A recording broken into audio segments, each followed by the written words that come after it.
We definitely want to make sure that the complexity as minimal as possible so that this transition that's been happening over the last 8 to 10 years from print to digital is actually something which is easier. So obviously, as you all are well aware, mobile is now the device of choice for all users, and in certain developing countries, it's actually the first smart device that users are now getting, and they're actually skipping the whole PC laptop transition that happens for a typical user in the developed world.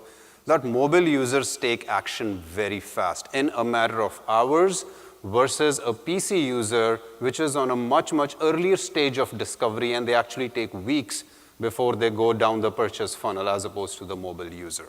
But 23% for Google and 65% for Twitter is the revenue that they are driving from mobile users. So for the Yahoo Bing network, 15% of our overall queries are today coming from mobile, and this is increasing at a phenomenal rate. Users on Bing typically tend to be higher spenders with more disposable income, and they spend 23% more than a typical internet user and about 4% more than a searcher on Google.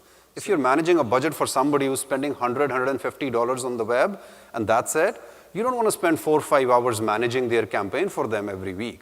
So people really, really want a lot of automation, both on the self-serve side as well as on the partner side.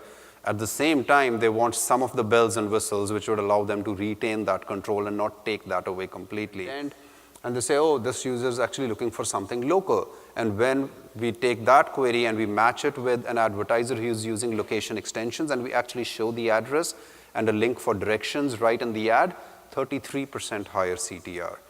Call extension beats everything, 47% higher CTR. And now